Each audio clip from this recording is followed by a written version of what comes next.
This conference will now be recorded. Okay. All right, so we'll do the roll call. Mike Berganini. Here. Lloyd Colston. Here. Chris Johnson. Here. Dwayne Eastman. He's on. I see him. Cody Richardson. Here. Dottie Smith. Oh, Travis Perry. He's not here yet. All right, so we're ready for the minutes. All right, everyone had a chance to review the minutes. We have a Move to approve. all second. All right, minutes have been approved from last meeting. Sounds like we need to recess the planning commission and be in the Board of zoning appeals. We have a whatever. First and second for I second this. motion. Just need a motion and a second. I said it. Oh, you got a motion. I second. You going first? I'll do a second. Okay. Consider it done. Okay, so we will hold a public hearing to consider the advisability of granting a variance, 110 East Kansas, for a sign that exceeds the maximum height by 9 feet, maximum area by 23 feet. So, have some, anything else to present from last time? The numbers are slightly different, but Yeah, I'll talk about that. You want to open the public hearing? we need a motion to open the public hearing. Make a motion. And second. Okay. So yes, that is the change. So I'm gonna just kind of skim over some of this. Again, just to rehash. So this is a sign that's going to be placed at the truck stop. So it is a highway style sign. That is my old image. I don't know why that didn't get placed. So the site plan is the same too. It's still going to be at the southeast corner of the site. Did I have the map? This map is all messed up. I don't know what's going on today. What happened to my map? The other file. It was another file. So it's just a day. I'm telling you what. Okay, so what's interesting about this map I wanted to show real quick. It's been updated, the aerial imagery has been updated since our last meeting, which is kind of cool. But so you can kind of see a little bit better about where things are. So this is the pad where the building is. Now it's not today. This is sometime last year, I think, some vacation or something. So you can see the pad where the site is, and you can also see that large detention pond behind it. So that might help a little bit, get your brain straight with what it looks like in reality. Can you show us, please, the southeast corner? Says southwest, I mean southeast. Did I say southwest? Says southwest on the sign. Oh. Southeast corner of the site. You said southeast, but I read southeast. So why am I? Hang on a second. Technology is great until it's not. There's the purple area there. Is that the potential station site? Just curious. This purple? The purple right to the left there. So no, this is the greenhouse property. Okay. This would be the potential Right. fire I wasn't station sure what site. she said was, so. Yeah. Not been decided. Yeah, I knew that they were throwing out some ideas and I wasn't sure exactly where it was. Okay. I'll get organized eventually if it kills us. Goodness, We'll wait. I've not had one of these kind of meetings. What did he say? At least you're here. I'm here. Okay, so let's go back to this. So again, the sign, the regulations allow for a 25-foot sign. What they did since the last meeting was shrink that down to 36 feet in height. And also it was I forget what the size was, it's like 200 some odd square feet, but now it's 123. So it's 9 feet over in height, is the new proposal, and about 23 over in square footage. To be fair, typically what I do with signage when there's multiple tenants is we treat those separately. So arguably the sign size, square footage is really not an issue anymore at all, because the Charlie Steakhouse that's planned to be in there, or not steakhouse, cheesesteaks, there's a big difference there, is about 22 square feet. So it's really, that's It's actually 101. two separate signs that add up to that. Technically. So that's really not an issue. It's just the height. So it is 13 acres. Let me see.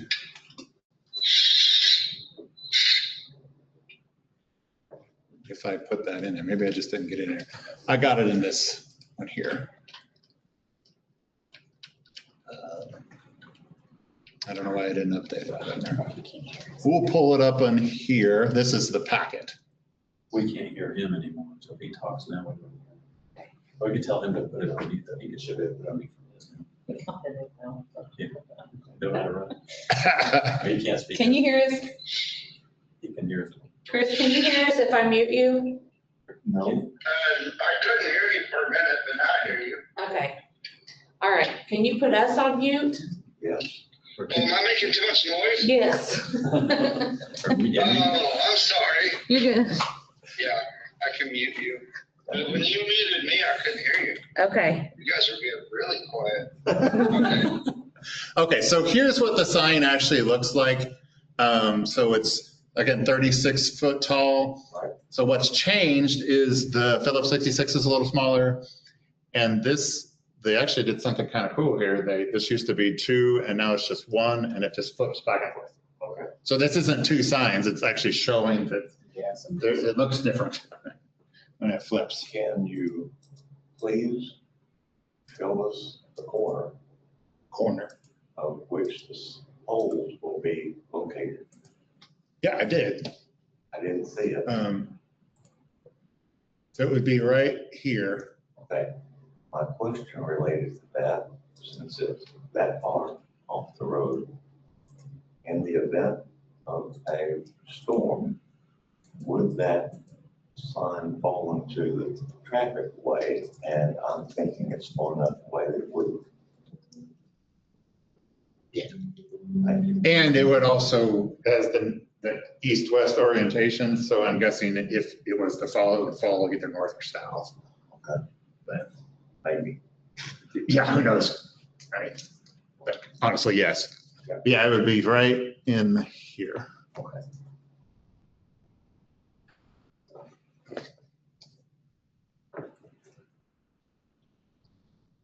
Oh, All right, any other info is on the same stuff? Do we have any more discussion on that? So last time it was 50, this time it's 36. Mhm. So quite a bit shorter. So, Do you have anything to add? The last time it was much bigger, I mean, much height was high, like 45, 46 feet. Yeah. But now they reduce it to enough that people can still see it. Yeah. Not much light in it, because they reduce, instead of 2 bulbs for the LEDs, now they have only 1. okay, So that also, we address that issue too. That much height, I think it should be enough for now, so I mean, compromise allowed based on the inputs of the city. So I really need your guys' blessing to move forward. right. I will say, so Dottie wasn't able to be here because she was ill today, but she generally supported the change. she was good with this one. So that's not a vote, but Right. it's some input. And I also spoke with the property owner that was here at the last meeting, and he seemed okay with the changes. Across the roundabout. Yeah. So even though they're not here, you've got at least some Yeah. information from them. Anyone else here have any more questions or input? I know we spent a lot of time on it last time, so I don't really have anything else Is to there any add. liability associated with the height of the thing if something happened, fell over? That would be on them, their insurance. would That's have to cover understood. that. If you have the insurance, just a liability. So the guy across the highway, he's okay with this? As far as I know, he has no further objections. Did you hear Josh? No. He said as He far, has no, he has no further objections. okay, cool, all right. Thank you. You're welcome.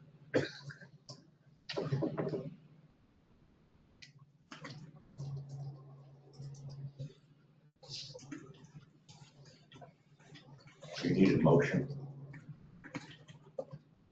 Yep, you want, if you're ready to do that, we can do that. Move to approve this variance. I'll second the change, yes. All right. Get a roll call vote on that then. Please.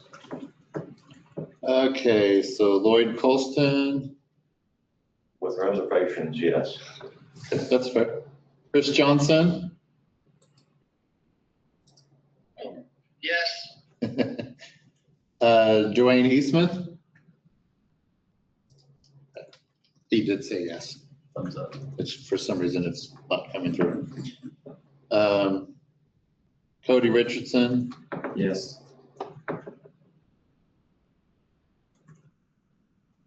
who am I missing?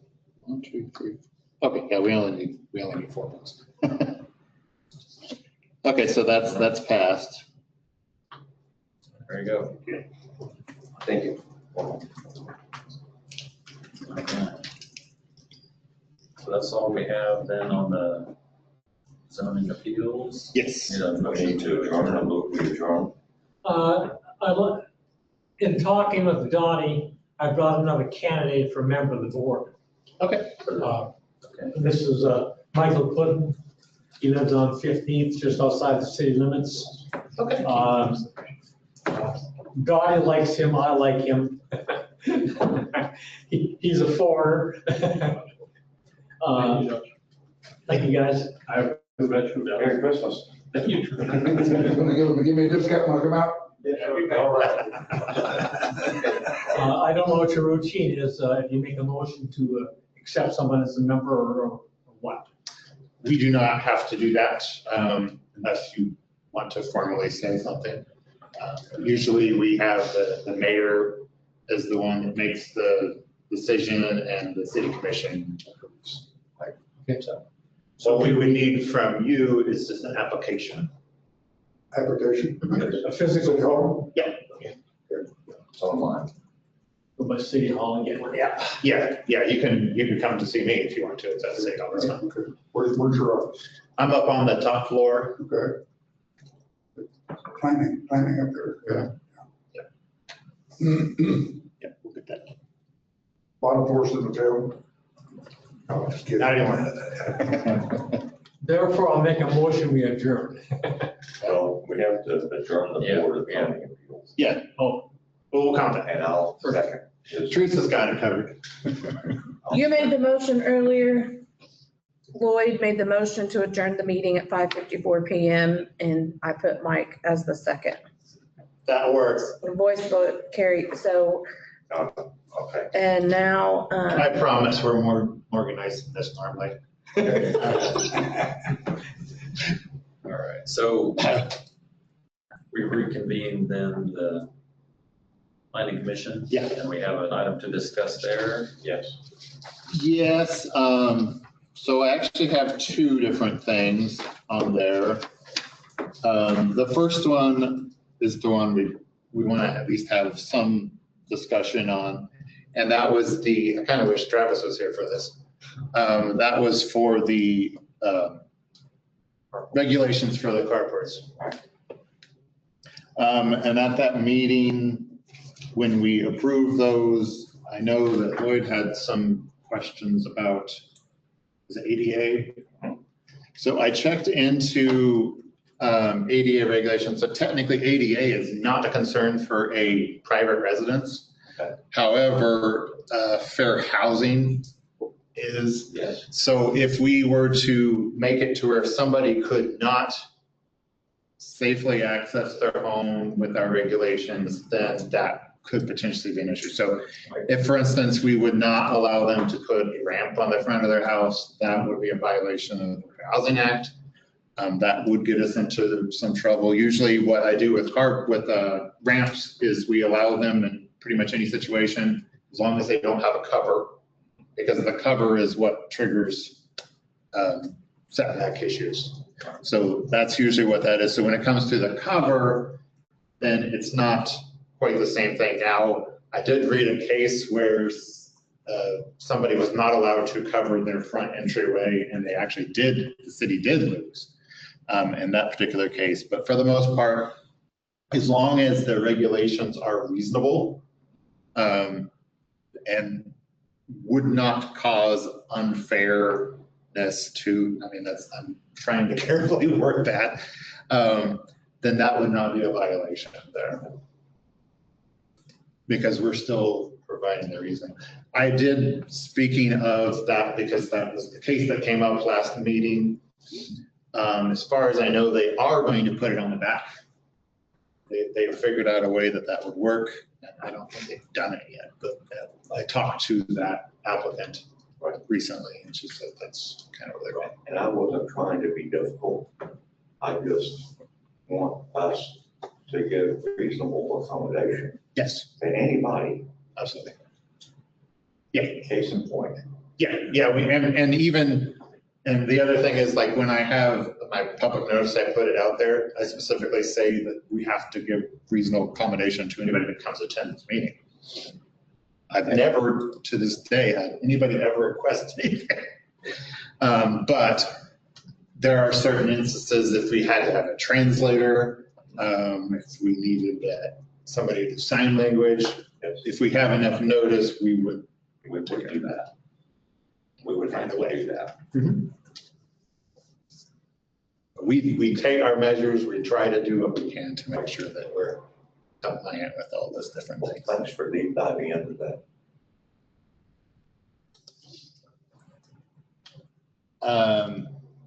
Any other questions about those regulations?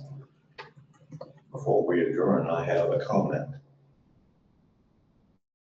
Because it relates to what we just talked about, it relates only in this broadest sense. Regardless, in my opinion, this is only my opinion, regardless of what happens in Washington, D.C., or in Topeka, or in City Hall,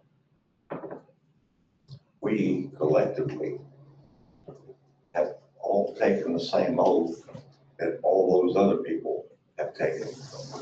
If they choose to violate the Constitution, that's on them. I refuse to violate the Constitution of the United States because my character means more to me than that. And I will remind us of this oath that we all took and you will take. I do solemnly swear or affirm, I affirm, that I will support the Constitution of the United States, the Constitution of the State of Kansas, and faithfully discharge the duties of the office of, so help me God. And I don't think about this every day. I think about it when I come to meetings, because I don't want to be hauled into federal court in Wichita for violating this. That's my statement. There was one other item that I think we're going to hold at Dottie's request. She wanted to review the bylaws of this. They have not been reviewed since 2019. So it probably wouldn't hurt to go through them. But I think we can honor her request to table that discussion until she can be here. And she plans, so the other thing is we will need to have a meeting in May. There is a request for a rezone and a request for an alley vacation. You're not gonna have this meeting on Memorial Day, are you? No, it's on May 12th. Yeah, May 12th is the date. Okay, That's all I have. move to adjourn. And a second. All right. Quick one. I'm sorry, sir, what was your name again? Mike, put the P-U-D-D-E-N.